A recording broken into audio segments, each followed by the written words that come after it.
ख़तरे में बैतुल मुक़द्दस, ख़तरे में मस्जिद अल-अक़सा।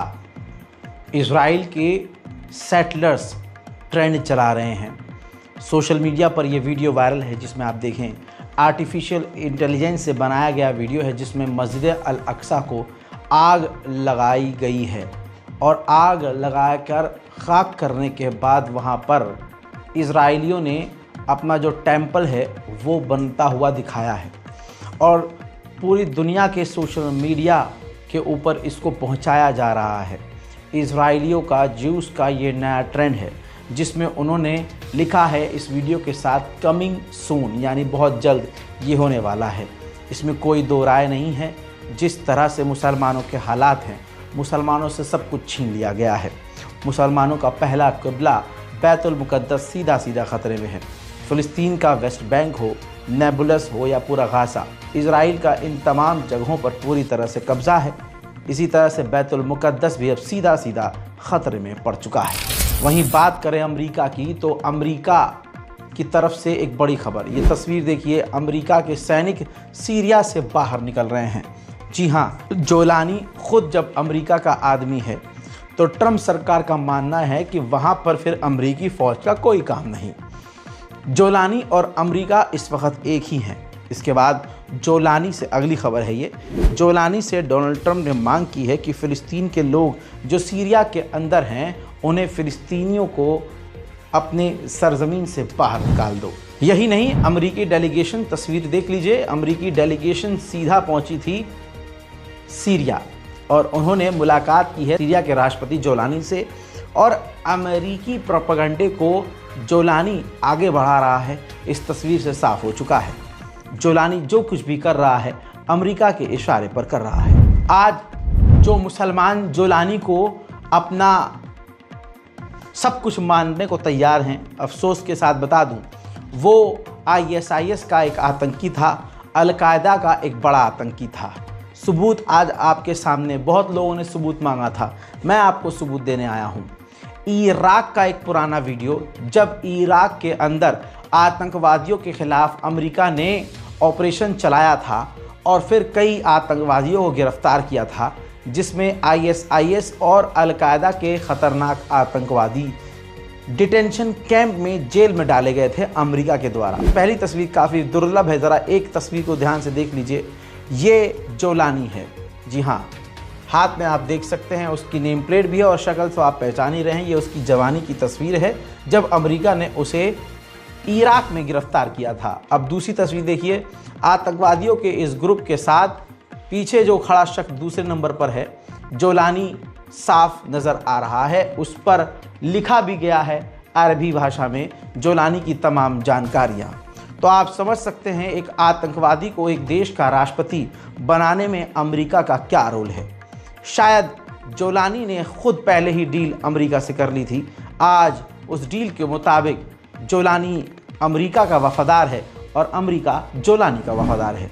अमेरिका और जोलानी की इतनी गहरी बन रही है कि अब सीरिया की सरकार के, यानी जोलानी का जो विदेश मंत्री है, वो अमेरिका के वॉशिंगटन में आजकल पहुंच सकते हैं और अमेरिका और सीरिया के बीच कई बड़ी डील हो सकती है। उधर दूसरी तरफ अमेरिका ने अमेरिकी लोगों को अलर्ट किया है, सिक्योरिटी अलर्ट, कहा है कि आतंकी हमला सीरिया के अंदर हो सकता है, लिहाजा अमेरिकी लोग सीरिया का सफ़र ना करें। हज़रात मोहतरम, वहीं फ़िलिस्तीन के राष्ट्रपति, तस्वीर आपके सामने, महमूद अब्बास भी खुद सीरिया पहुँचे और उन्होंने जोलानी से मुलाकात की।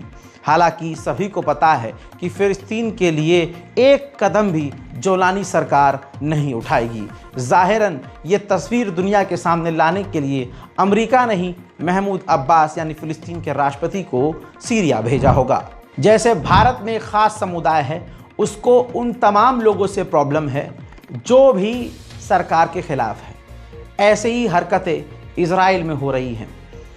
ईसाइयों का त्यौहार चल रहा है, इस त्यौहार में कम से कम 50,000 ईसाइयों को फ़िलिस्तीन के वेस्ट बैंक में अपनी पूजा अर्चना के लिए या जो उनके रिचुअल्स होते हैं वो करने के लिए जाने की परमिशन देनी चाहिए थी। हमेशा इजराइल देता है, लेकिन इस बार उसने सिर्फ, ये तस्वीर देख लीजिए, लेकिन उसने इस बार सिर्फ 6,000 ईसाइयों को वेस्ट बैंक में जाने की परमिशन दी। उसके बावजूद जो 6,000 लोग जो भी अपना धार्मिक प्रोग्राम कर रहे थे, उस दौरान उनको इंटरप्ट किया इजराइल की सेना ने, मारा और पीटा और ईसाइयों को गिरफ्तार किया।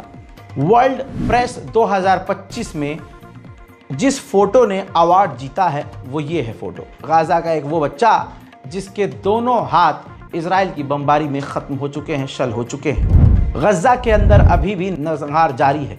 इस तस्वीर को देखिए, इजराइल के सैनिक गाज़ा के घरों में कब्जा करके वहाँ की महिलाओं के ट्रेडिशनल कपड़े पहनकर फ़ोटो खिंचवा रहे हैं। यही इजराइल की हकीकत है। ख़ासकर इनको तो अब चूड़ियाँ भी पहन लेनी चाहिए मासूमों का नरसंहार करने पर। खबर आ रही है गाज़ा से। गाज़ा में जो न्यू बॉर्न बेबीज़ हैं, उनका जो खान पीन के लिए जो आप समझते हैं पाउडर होता है दूध वाला, और ऐसे तमाम चीज़ें जो न्यू बॉर्न बेबीज़ को दी जाती हैं, वो तमाम चीज़ें गज़ा के अंदर ख़त्म हो चुकी हैं। इजराइल के सैनिक एंटरटेनमेंट वाला वीडियो बना रहे हैं। ये देखिए, तबाही दिखा रहे हैं और तबाही करने वाले ये वीडियो खुद अपनी वहाँ बना रहे हैं और इसको खुद ही सोशल मीडिया पर पोस्ट कर रहे हैं। नरसंहार करके इजराइल सोच रहा है मैं जीत गया हूँ, लेकिन खुदाए पाक की कसम इजराइल हार रहा है। इजराइल लाश पर लाश बिछा रहा है, लेकिन फिलिस्तीनियों की हिम्मत नहीं तोड़ पा रहा है।